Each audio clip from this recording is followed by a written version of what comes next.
Anong kinabibisihan mo naman dyan? Magpupurga ako ngayon ng mga sisiw. Bastonero Plus ang gamit namin sa mga sisiw. Nakalagay dito sa lahat ng uri ng bulate. So ito na yung ginagamit namin para sa mga sisiw.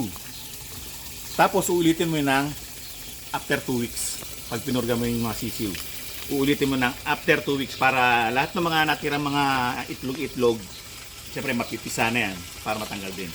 Ngayon yung mga sisiw namin, especially kapag nasa baba na, yan, ano na yan, sigurado, bulati, ano na yan, bulati prone na yan ng mga sisiw.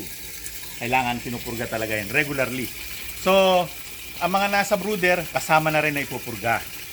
Kasi, basta 2 weeks of age ng sisiw, dapat pinupurga na. Para yung kanilang kinakain, talagang natatanggap nila yung sustansya. Wala silang kaagaw na bulati. So, 4 ito. Isang sachet, isang galon ng tubig.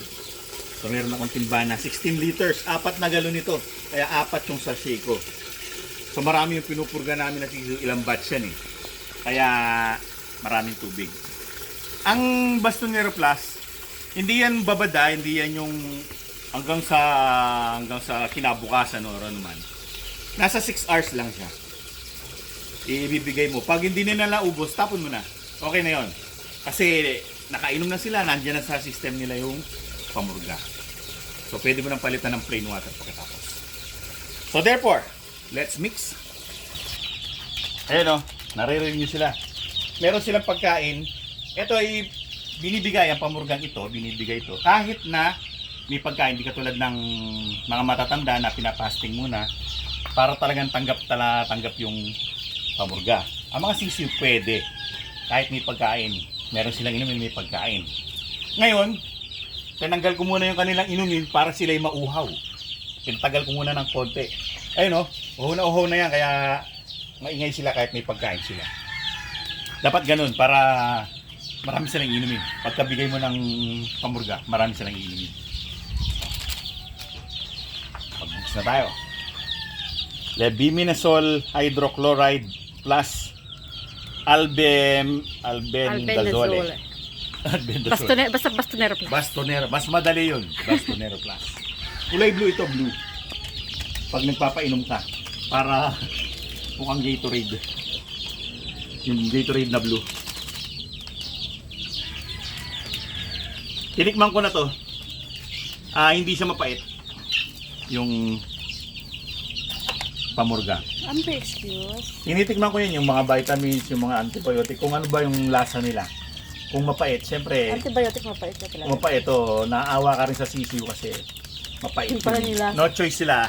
Yun ang iinumin nila, mapait. Pero talagang ganun eh. So bakit ko pa tinitikman nung bibigay ko rin? Diba? Hindi, para malaman ko lang kung ano nararamdaman nila kapag sila'y naka-antibiotic o naka-vitamin. Vitamins parang wala naman halos sa... Usually citrusin eh.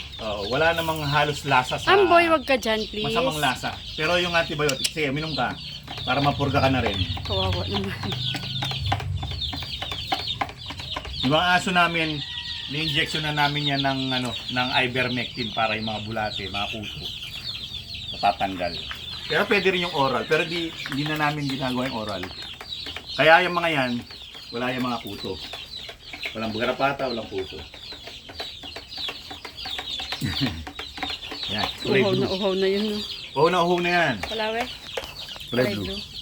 Amboy! Sige, inumin mo para mapurga ka. Ngayon. Ayun na natin matutunghayan. Ang kanilang pagiging uhaw na uhaw.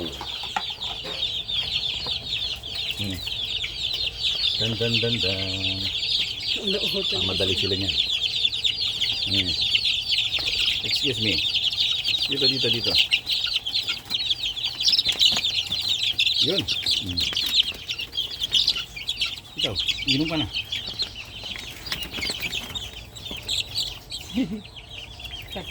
Effective talaga yan kasi pasok na pasok. Saka uhaw na uhaw sila. Inom talaga yan sila. Iinom sila niya marami. Yun ang style. Yan ang style. Iinom sila niya. Kung papapansin nyo may maliit, may malaki sa kanila.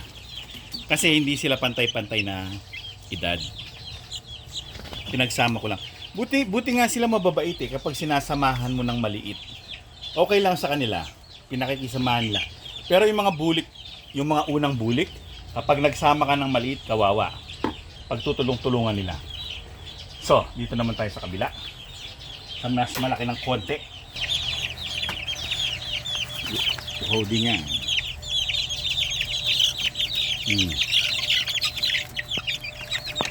Dan. Ito naman, magkakaparehong laki. Isang batch lang kasi yan sila. Hindi ko sila sinamahan. Kasi wala silang halos kasabay. Yung kabila, 7 days yun. Tapos meron silang ka-interval na 7 days din. Sinama ko na. Pag ganyan na edad ng sisiw, hindi na sila cute tignan. No? Lalo na naglalagas. Naglalagas na sila, gurumos na sila eh. Magpapalit na sila ng balahibo. Ito yung lemon, no? Tingnan mo yung mata niya. Puro sugat ang mata. Nakikipagbardago lang sa mga kasama niya. Ito Capistrano balls. Itong black na to. Ayan. Capistrano balls yan. Nilahing asil.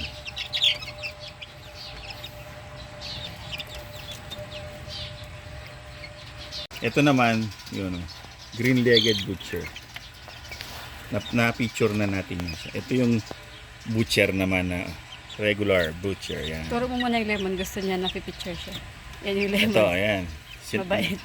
Mabait to. Ipag-away nga. Tingnan nyo yung mata niya. Oh. Pakita mo yung mata mo. Puro tuka. Napilas na nga doon eh. Hilig siya makipag-bardagulan. Basta kahit naman sa ang batch eh, kapag meron kang kumusyon na narinig at pag pinuntahan mo, lemon yung pasimuno doon. So yung malalaki naman ang ating purgahin. O dito naman yung mga pupurgahin na mas malalaki, pero ililipat muna sila dito. O, umpisa na naman, tapos lipat-lipat. Winalis ko na, diniligan. Yan ang sa bulate, yung mga lupa, lalo na yung mga basa lupa. Pero siyempre, para lang pinagsabunan yan ng labahin. Para kumbaga sa ma-refresh ng konti yung mga sisiw. Kasi mainit ang panahon. Madaling mag-alikabok yung sahig. Kaya binabasa namin. Ngayon lilipat sila dito. Napaka-presko na lugar nila. Dito sa ilalim.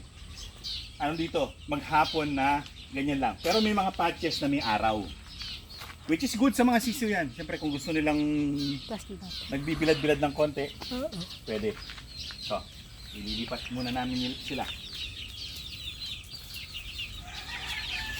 Magaling itong mga dahon para hindi na nakasama rin siya. Okay. Let's go. Sa go. Dahan-dahan lang, ganyan lang paglipat namin. Okay. Ito na ang inyong pamurga.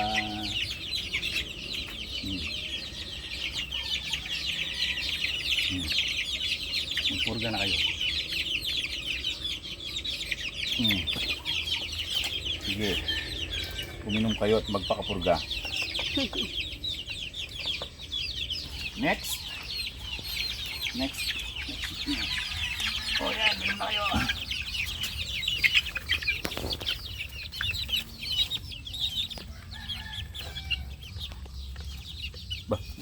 Di ba alam na umiinom na yung mga kasamaan mo? Cobra siya, cobra. Babae. Ang gaganda nila, no, pula yung mga palong nila, no. So healthy. Kahit pa paano mahirap i-maintain ng health ng mga sisiw. Mayat maya may malungkot, mayat maya may natuka. Oh, may nagrarambulan. Ang maganda lang dahil talagang breeding season ngayon, para sa mga sisiw maganda yung panahon ngayon, hindi umuulan. Pero kapag mag-alaga ka pag tag-ulan, kung mahirap na mag-alaga ngayon, mas pag laging umuulan.